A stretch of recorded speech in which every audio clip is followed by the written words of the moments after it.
হোটেলের বাবুর্চিরা কিভাবে চিকেন রান্না করে সেটা অনেকেই জানেন না। আজকে আপনাদেরকে একদম হোটেল বাবুর্চিদের রেসিপিতেই চিকেন রান্না করে দেখাচ্ছি। এভাবে শুধু একবার চিকেন রান্না করে খেয়ে দেখবেন, একেবারে হুবহু হোটেলের স্বাদ পাবেন, কথা দিচ্ছি।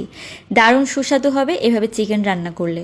তো প্রথমেই এখানে আমি চিকেন নিয়েছি, তারপর দিয়ে দিচ্ছি এখানে 1 চা চামচ পরিমাণে হলুদ গুঁড়া, 1 চা চামচ শুকনা মরিচের গুঁড়া, 1 চামচ লবণ, তার সাথে 1 চা চামচ পরিমাণ দিয়ে দিচ্ছি আদা বাটা আর 1 চা চামচ রসুন বাটা। তো সব কিছুকে একত্রে ভালোভাবে হাতের সাহায্যে একটু মেখে নিচ্ছি। এরপরে চিকেনগুলোকে কিন্তু আমি তেলের মধ্যে ভেজে নিব। তো একটু হালকা লাল করে ভেজে নিলেই হবে, একবারে মুচমুচে করে বা বেশি লাল করে ভাজার কোনো প্রয়োজন নেই। আপনারা এখানে ব্রয়লার বা যে কোনো ধরনের চিকেন ব্যবহার করতে পারেন। আমি এখানে পাহাড়ি যেই মুরগি সেটা ব্যবহার করেছি, আর এই পাহাড়ি মুরগি আমি নিয়েছি পাহাড় থেকে, পেজ থেকে। আর এই মুরগিটা কিন্তু খেতে দারুণ ছিল, একদম অন্যরকম একটা স্বাদ পেয়েছি, ভীষণ ভালো লেগেছে। আর এই মুরগি আপনারা কিন্তু পাহাড় থেকে পেজে পেয়ে যাবেন, চাইলে আপনারা তাদের পেজে অর্ডার করতে পারেন। আমি তাদের পেজটা কমেন্টে এবং ডেসক্রিপশনে দিয়ে দিব।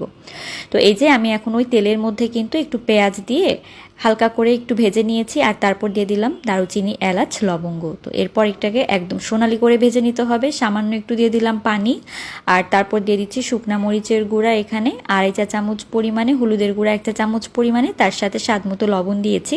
1 চা চামচ দিয়ে দিলাম ধনিয়ার গুঁড়া, 1 চা চামচের মতো জিরার গুঁড়া, 1/2 চা চামচ গরম মশলার গুঁড়া দিয়ে ব্যবহার করেছি, মানে কাঁচা গরম মশলার গুঁড়া। তো এইগুলো দিয়ে ভালোভাবে একটু মশলাটাকে কষিয়ে নিচ্ছি। আর মশলাটাকে ভালোভাবে কষানো হয়ে গেলে খুব সামান্য পরিমাণে একটুখানি পানি দিয়ে দিব, আর পানি দিয়ে মশলাটাকে আবারও ভালোভাবে একটু কষিয়ে নিতে হবে। এরপর আমি এখানে 3 চা চামচের মতো ব্যবহার করেছি টক দই, আর টক দই দেওয়ার পরে ভালোভাবে এটাকে একবার একটু মিক্স করে নিচ্ছি। তো মিক্স করে নেওয়ার পরে এখানে দিয়ে দিচ্ছি ভেজে রাখা চিকেনগুলো। তো এভাবে কিন্তু আপনারা ব্রয়লার চিকেন দিয়েও করতে পারেন। আর এই যে 1/2 চা চামচের মতো এখানে ব্যবহার করেছি সাদা গোলমরিচের গুঁড়া। কালোটা কিন্তু ব্যবহার করা যাবে না, সাদা গোলমরিচের গুঁড়াটাই ব্যবহার করতে হবে, হোটেলে কিন্তু সেটাই করে থাকে। তো এখন দিয়ে দিচ্ছি এখানে পানি। তো পরিমাণ মতো পানি দিয়ে দিতে হবে। যদি আপনারা শক্ত মুরগি ব্যবহার করেন সেক্ষেত্রে পানির পরিমাণটা একটু বাড়িয়ে দিবেন, তাহলেই হবে। আর ফার্মের ব্যবহার করলে পানিটা একটু কমিয়ে দিবেন।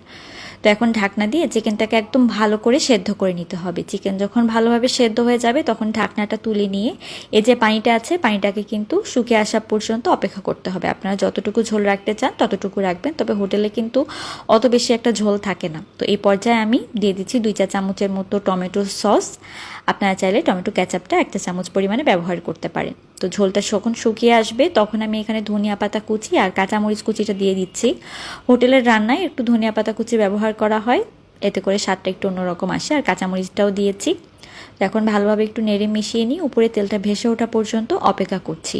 এই চিকেন রান্নার কালারটা যেন আপনারা খুব সহজেই বুঝতে পারেন, এই জন্য আমি অন্য একটা কড়াইয়ের মধ্যে নিয়ে নিয়েছি, সাদা একটা কড়াইতে, যাতে আপনারা খুব সুন্দরভাবে কালারটা বুঝতে পারেন। তো আমার চিকেন রান্না কিন্তু একেবারেই কমপ্লিট। আর আশা করি আমার আজকের এই চিকেন রান্নার রেসিপি আপনাদের অনেক ভালো লেগেছে।